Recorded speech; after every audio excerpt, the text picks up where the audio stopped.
بسم اللہ الرحمن الرحیم۔ شروع اللہ کے نام سے جو بڑا مہربان نہایت رحم والا ہے۔ لن يستنكف المسيح أن يكون عبدا لله ولا الملائكة المقربون لن يستنكف المسيح ہرگز عار نہیں مسیح کو ان یکون عبدا للہ کہ وہ بندہ ہو اللہ کا ولا الملائکۃ المقربون اور نہ مقرب فرشتوں کو ومن یستنکف عن عبادتہ اور جو شخص عار کرے گا اللہ کی عبادت سے وَيَسْتَكْبِرْ اور تکبر کرے فَسَيَحْشُرُهُمْ إِلَيْهِ جَمِيعًا تو وہ ان کو عن قریب اپنے پاس جمع فرمائے گا فَأَمَّا الَّذِينَ آمَنُوا پس جن لوگوں نے ایمان لایا ہے وَعَمِلُوا الصَّالِحَاتِ اور نیک اعمال کرتے ہیں فَيُوَفِّيهِمْ أُجُورَهُمْ تو ان کو پورے بدلے عطا فرمائے گے وَيَزِيدُهُمْ مِنْ فَضْلِهِ اور اپنے فضل سے اور زیادہ دے گا وَأَمَّا الَّذِينَ اسْتَنْكَفُوا وَاسْتَكْبَرُوا اور جن لوگوں نے عار کی ہے وَاسْتَكْبَرُوا اور تکبر کی ہے فَيُعَذِّبُهُمْ عَذَابًا أَلِيمًا پس ان کو دردناک عذاب دے گا یا ایھا الناس قد جاءکم برہان من ربکم اے لوگو بے شک آئی ہے تمہارے پاس دلیل تمہارے رب کی طرف سے وَأَنزَلْنَا إِلَيْكُمْ نُورًا مُبِينًا اور ہم نے اتارا ہے تمہاری طرف واضح نور فَأَمَّا الَّذِينَ آمَنُوا بِاللَّهِ پس جن لوگوں نے ایمان لایا ہے اللہ پر وَاعْتَصَمُوا بِهِ اور اسے مضبوطی کے ساتھ پکڑا فَسَيُدْخِلُهُمْ فِي رَحْمَةٍ مِّنْهُ وَفَضْلٍ تو ان قریب ان کو اپنی رحمت اور فضل میں داخل فرمائے گا وَيَهْدِيهِمْ إِلَيْهِ صِرَاطًا مُسْتَقِيمًا اور پہنچا دے گا ان کو اپنی طرف سے سیدھے راستے پر اسباب النزول نے لکھا ہے کہ نجران کا جو وفد آیا تھا تو انہوں نے کہا تھا کہ یا محمد صلی اللہ علیہ وسلم آپ ہمارے صاحب کے بارے میں عیب لگاتے ہیں تو رسول اللہ صلی اللہ علیہ وسلم نے پوچھا کہ بتاؤ تمہارا صاحب کون ہے تو نصرانیوں نے جواب دیا کہ ہمارا صاحب حضرت عیسیٰ علیہ السلام ہے رسول اللہ صلی اللہ علیہ وسلم نے پوچھا کہ وہ کون سی بات ہے جو میں ان کے بارے میں کہتا ہوں جسے تم عیب سمجھتے ہو تو نصرانیوں نے کہا کہ آپ کا یہ قول کہ وہ اللہ کے بندہ اور رسول ہے، تو رسول اللہ صلی اللہ علیہ وسلم نے فرمایا کہ عیسیٰ علیہ السلام کے لیے کوئی عار نہیں کہ حضرت عیسیٰ علیہ السلام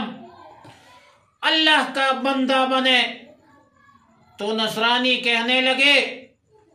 کہ ہمارے خیال میں یہ ان کے لیے عار ہے، تو اس پر آیات مذکورہ نازل ہوئی کہ لَن يَسْتَنْكِفَ الْمَسِيحُ أَن يَكُونَ عَبْدًا لِلَّهِ وَلَا الْمَلَائِكَةُ الْمُقَرَّبُونَ۔ حالانکہ حضرت عیسیٰ علیہ السلام نے جب سے دنیا میں تشریف لایا اور اس کے خلقت اور پیدائش ہوئی، تو اس نے سب سے پہلے اللہ کی عبادت کی دعوت دی۔ جب حضرت مریم علیہ السلام کو کہا گیا کہ انا لک ھذا، تو حضرت مریم علیہ السلام نے فاشارت الیہ،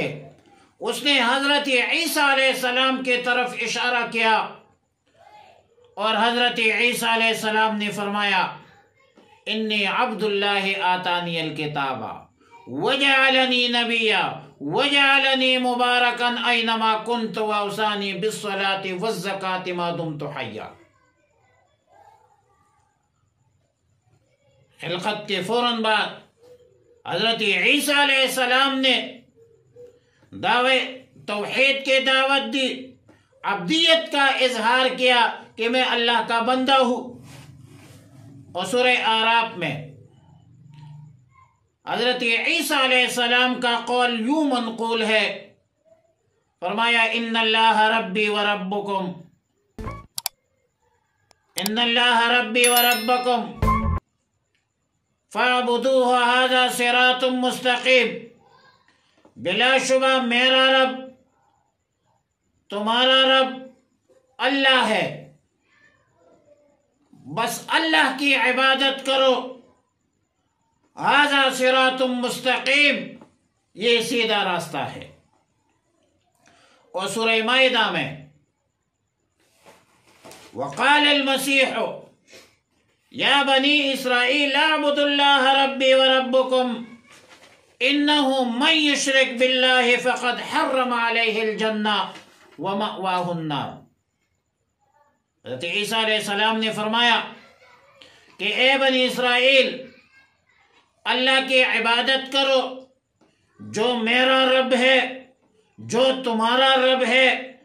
اور جو شخص بلا شبہ جو شخص اللہ کے ساتھ شرک کرے تو اللہ نے اس پر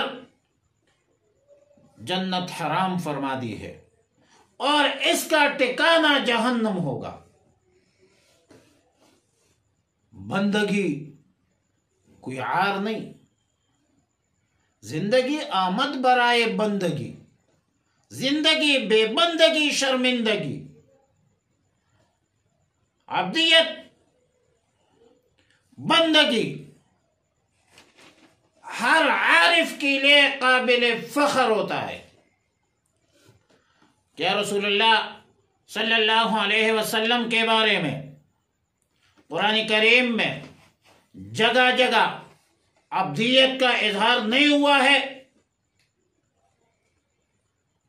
سبحان الذی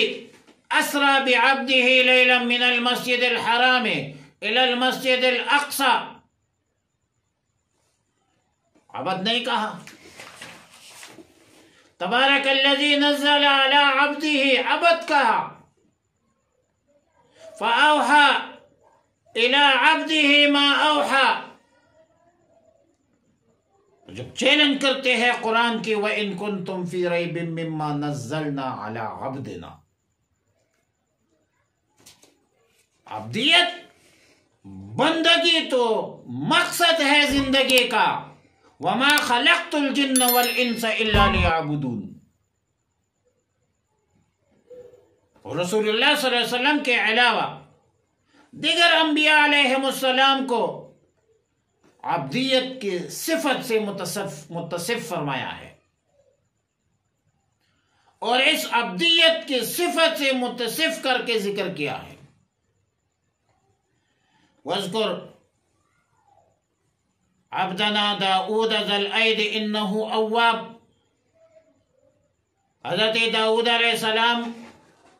کی طرف عبدیت کی نسبت۔ وَاذْكُرْ عَبْدَنَا أَيُّوبَ، حضرت ایوب علیہ السلام کی طرف عبدیت کی نسبت۔ وَاذْكُرْ عِبَادَنَا إِبْرَاهِيمَ وَإِسْحَاقَ وَيَعْقُوبَ، حضرت یعقوب علیہ السلام کی طرف عبدیت کی نسبت، اسحاق علیہ السلام کی طرف عبدیت کی نسبت، ابراہیم علیہ السلام کی طرف عبدیت کی نسبت۔ لہذا اللہ کا بندہ ہونا یہ تو فخر کی بات ہے، یہ تو شرف ہے، یہ تو اعزاز کی بات ہے، یہ کوئی عار اور عیب کی بات نہیں ہے۔ یہ بدترین جہالت ہے کہ حضرت عیسیٰ علیہ السلام کے بارے میں اللہ کا بندہ ہونے پر آپ عار محسوس کریں۔ اللہ تعالیٰ نے فرمایا کہ حضرت مسیح عیسیٰ ابن مریم علیہ السلام اور تمام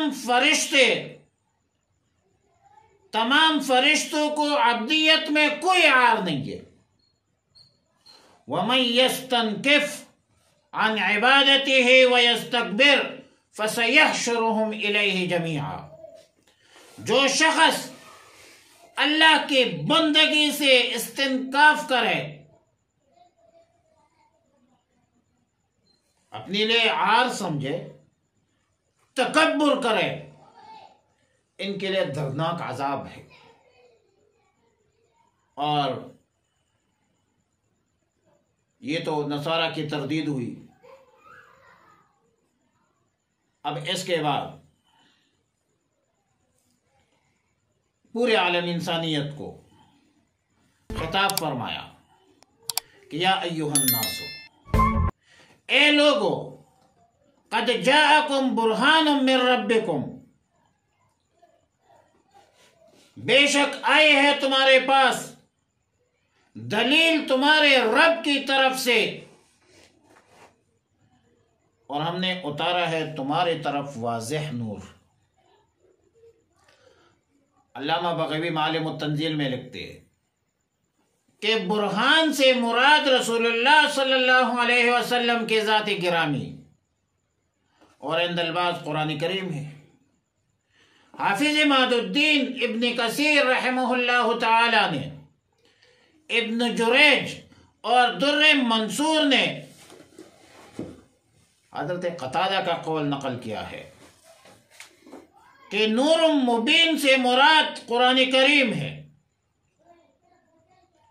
اب ظاہر ہے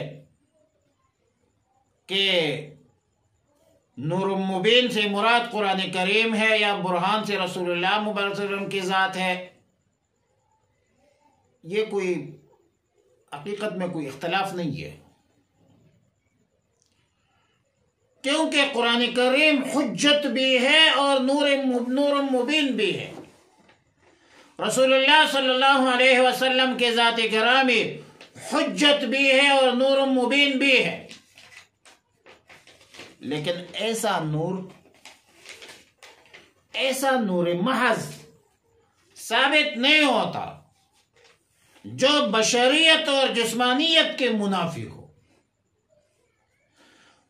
فَأَمَّا الَّذِينَ آمَنُوا بِاللَّهِ وَاعْتَصَمُوا بِهِ فَسَيُدْخِلُهُمْ فِي رَحْمَةٍ مِّنْهُ وَفَضْلٍ وَيَهْدِيهِمْ إِلَيْهِ صِرَاطًا مُسْتَقِيمًا، جن لوگوں نے ایمان لایا ہے اور اسے مضبوطی کے ساتھ پکڑا تو وہ عن قریب ان کو اپنی رحمت اور فضل میں داخل فرمائے گا اور ان لوگوں کو اپنی طرف سے سیدھا سادے راستے پر پہنچائے گا۔ سیدھا سادہ راستے کا مطلب یہ ہے کہ دنیا میں اللہ تعالیٰ ان کو فرمان بردار اور ایمان کے تقاضوں کے مطابق عمل کرنے کی توفیق عطا فرمائے گا اور آخرت میں جنت نصیب ہوگا۔ یستفتونک فی النساء یستفتونک اے یطلب منک الفتوی، طلب کرتے ہیں آپ سے فتویٰ، قل اللہ یفتیکم فی الکلالہ، آپ کہہ دیجئے کہ کلالہ کے بارے میں اللہ تمہیں فتویٰ دیتا ہے۔ ان امرؤ ہلک، اگر کوئی شخص مر جائے، لیس لہ ولد، اس کا کوئی اولاد نہیں، وَلَهُ أُخْتٌ، اور اس کی ایک بہن ہو، فَلَهَا نِصْفُ مَا تَرَكَ، تو اس کے لیے مال میں سے آدھا ہے جو مرنے والے نے چھوڑا ہے۔ وَهُوَ يَرِثُهَا إِن لَّمْ يَكُن لَّهَا وَلَدٌ، اور وہ بہن کے پورے مال کا وارث ہوگا اگر اس بہن کا کوئی اولاد نہ ہو۔ فَإِن كَانَتْ اثْنَتَيْنِ فَلَهُمَا الثُّلُثَانِ مِمَّا تَرَكَ، پس اگر وہ دو بہنیں ہیں تو اس کے لیے اس مال میں سے 2/3 ہے جو مرنے والے نے چھوڑا ہے۔ وَإِن كَانُوا إِخْوَةً رِجَالًا وَنِسَاءً، اور یہ لوگ بہن بھائی ہو، فَلِلذَّكَرِ مِثْلُ حَظِّ الْأُنثَيَيْنِ، تو ایک مرد کے لیے 2 عورتوں کے حصے برابر ہے۔ يُبَيِّنُ اللَّهُ لَكُمْ أَن تَضِلُّوا، اللہ تمہارے لیے بیان فرماتا ہے تاکہ تم گمراہ نہ ہو۔ وَاللَّهُ بِكُلِّ شَيْءٍ عَلِيمٌ، اور اللہ رب العالمین ہر چیز پر جاننے والا ہے۔ آیت مذکورہ سورہ نساء کی آخری آیت ہے اور اسی آیت پر سورہ نساء ختم ہوئی۔ سورت کے ابتدا میں، سورہ نساء کے ابتدا میں یتیموں کے حقوق اور ان کے نگہداشت کا حکم فرمایا اور اجمالی طور پر میت کی میراث جاری کرنے کا حکم دیا۔ دوسرے رکوع میں اولاد، والدین، میاں بیوی کے حصے بیان فرما دیے۔ پھر کلالہ کی میراث کا ذکر فرمایا۔ کلالہ اس کو کہتے ہیں جس کے نہ اصول ہو نہ فروع ہو، نہ ماں باپ، دادا دادی اور نہ بیٹے بیٹیاں ہو، اس کو کلالہ کہتے ہیں جس کے نہ اصول ہو نہ فروع ہو۔ اگر ایسا شخص مر جائے اور اس کی ایک بہن ہو تو میراث اس بہن کو ملے گا، جس کا بیان سورہ نساء رکوع نمبر 2 میں گزر چکا ہے اور کچھ بیان آیت مذکورہ میں مذکور ہے۔ بہن بھائی یہ 3 قسم پر ہے۔ نمبر 1 اعیانی ہے، یعنی سگے بہن بھائی جو ماں شریک بھی ہے باپ شریک بھی ہے۔ اللاتی صرف باپ شریک اور اخیافی صرف ماں شریک۔ اخیافی بہن ماں شریک بہن کا حصہ سورہ نساء کے دوسرے رکوع میں بیان فرمایا تھا کہ جب کلالہ مرد یا عورت کی وفات ہو جائے اور اس نے ماں شریک ایک بھائی یا بہن چھوڑی ہو تو ہر ایک کو مرنے والے کے ترکہ سے چھٹا حصہ ملے گا، اور ان کی تعداد اگر زیادہ ہو، مثلا 2 بہنیں ہو یا اس سے زیادہ ہو، یا 2 بھائی ہو یا اس سے زیادہ ہو،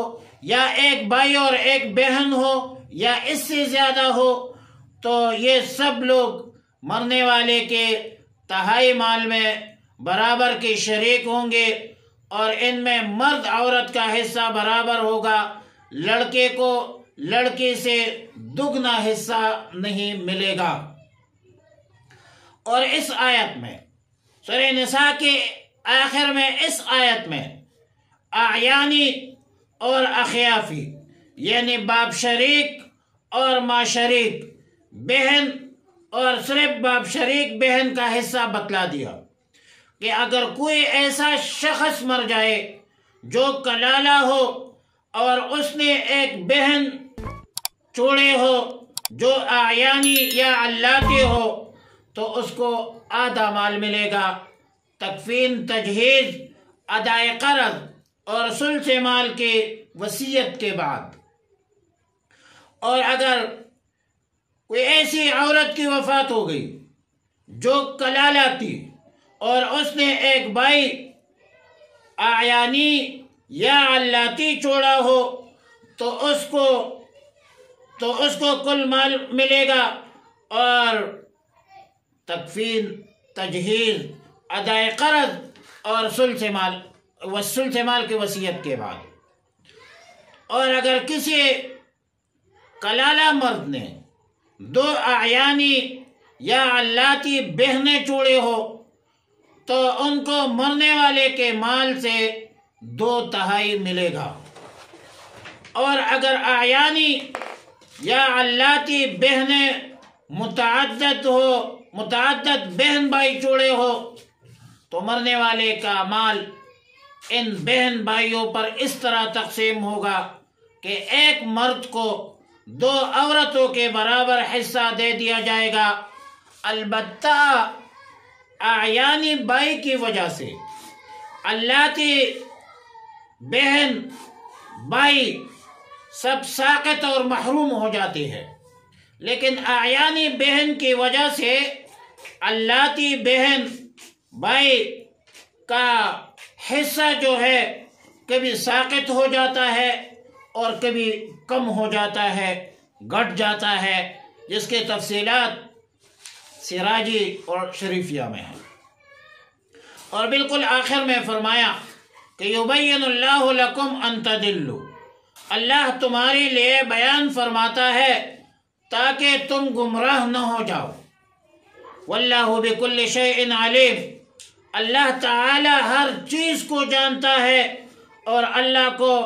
اپنی سب مخلوق کا حال معلوم ہے، اور سب کے لیے احکام بیان فرماتا ہے۔ ان احکامات میں حکمت بھی ہے اور مخلوق خدا کی اس میں رعایت بھی ہے۔